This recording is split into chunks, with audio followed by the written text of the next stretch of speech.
Alright, so good afternoon mga lot. Another day, another duty. So this time let's do this much better. I'm Nurse Eman. I'm currently assigned a TR nurse on ER, I mean. Then ngayon, I have trainings with ACS and BLS. ACLS, I mean. The NBLS. So right now, papasok tayo. Ang pasok natin, alas 2 pa rin. So what we gonna talk about, syempre ito namang isa. Another case. So yung tinatawag na ATP exudative or acute tonsilloparental exudative. It is commonly known as sore throat with pus or nana. Then exudates on the tonsils.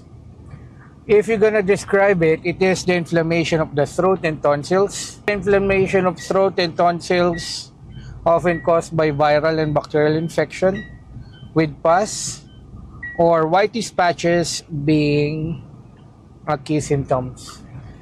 So yun na nga, usually ito yung mga namamagayang lalamunan, yung mga na-encounter nyo so more about this later pag pauwi na ako. Pero I'll just give you a few points or signs of symptoms na meron kayo neto. First, sore throat. Kapag yung lalamunan nyo pakiramdam nyo masakit. Tapos painful swallowing, ayun na yung mga paglunok nyo.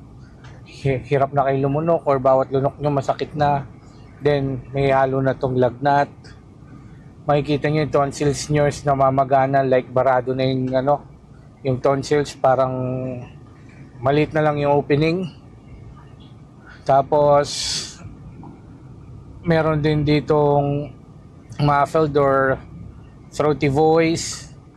Some of the cases might experience some bad breath. Tapos syempre, kapag may lagnat ka, accompanied by headaches na rin, okay? So this is just a brief discussion of this acute tonsilloparental exudative. Mamaya, after duty, I'll give you again signs and symptoms, anong mga dapat iwasan, anong pwedeng remedy, and treatment as well. For the treatment, I am not really into medications because doktor talaga nagbibigay niyan. So I'll just give you key points on how to prevent and to help you ease the pain as well. Okay? So again, pasok muna tayo. 2 p.m. ang pasok natin. Mamaya ulit. So drive muna tayo.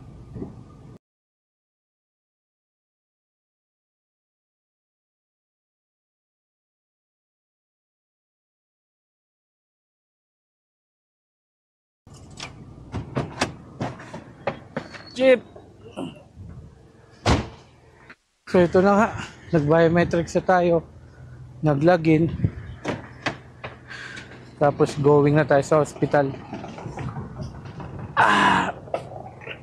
Sakit pa rin ang kamay ko guys, mga lot.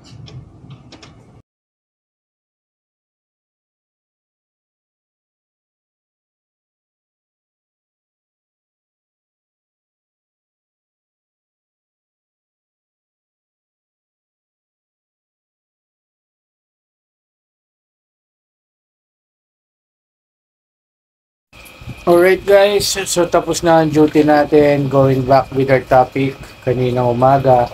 So we're gonna talk about acute tonsilloparental exudative.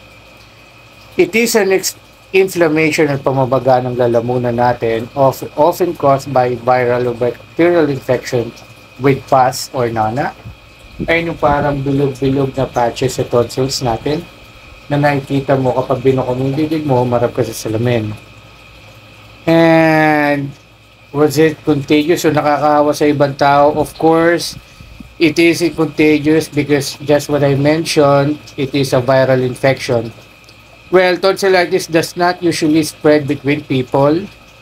So infection may spread by close physical contact with other people or by droplets in the air caused by sneezing or coughing. Okay?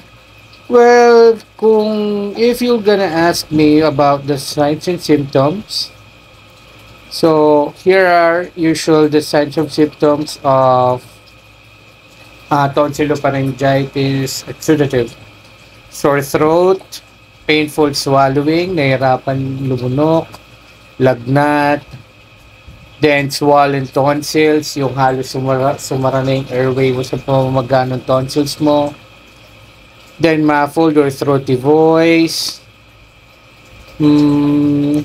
headache, general malayo, panghihina, and other symptoms may persist as well such as yung pagsakit ng tenga, dala kapag meron kang ubo, sipon, then stomach aches, yung nawawalan kang gana kumain, well, kaakibat yan ng lagnat. And yun nga, sabi ko yung petechiae, yung parang small red spots on the soft palate o dun sa lalamunan mo as well as sa tonsils mo. And if you're gonna ask me if nakakatulong ba yung Strepsils, well, it can help relieve the discomfort or pain na dulot ng ating sore throat, but they are not replacement for medical treatment and should not be used as supportive intervention. And the usual treatment will be encourage rest, encourage your child or the person who experiencing this sickness to get plenty of sleep, provide adequate fluids, uminom ka ng fluids at least 1 liter to 1.5 liters per day. Provide comforting food and beverages. Prepare a saltwater gargle. Then humidify the air. At least, iwas muna sa mga maalikabok tayo, of course.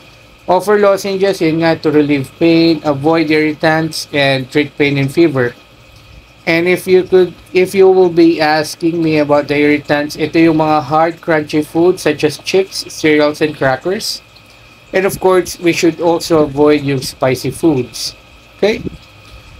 Then, to prevent this, so ito yung mga dapat natin gawin. Katulad ng sinasabi ko sa video ko palagi, prevention is better than cure because it is less time for recovery, less expenses for medications. So, what we need to do is this. Practice good hygiene, avoid close contact with sick individual, ensure proper hand washing, especially after using the toilet and before eating.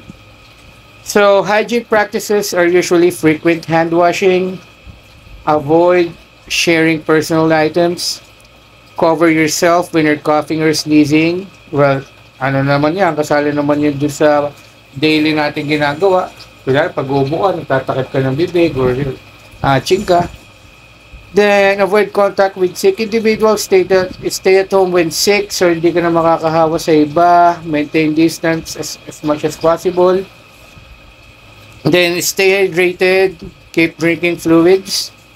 Boost your immunity by drinking vitamins, multivitamins, ascorbic acid, vitamin C will do para lumakas ang immune system mo. Then, of course, kung di pa rin, seek medical assistance na, seek a doctor so that you can continue medications. And once you've been provided these antibiotics, katulad na sinasabi namin sa each and every patients, kailangan kumpletuhin ito. Hindi porke wala ka nang nararamdaman, 3 days pa lang, 2 days pa lang, ititigil mo na.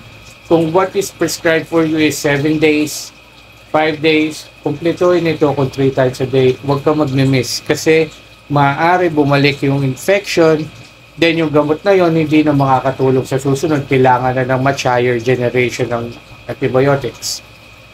So, yun lang naman in regards to this acute tonsillopharyngitis. I hope this helps you a lot.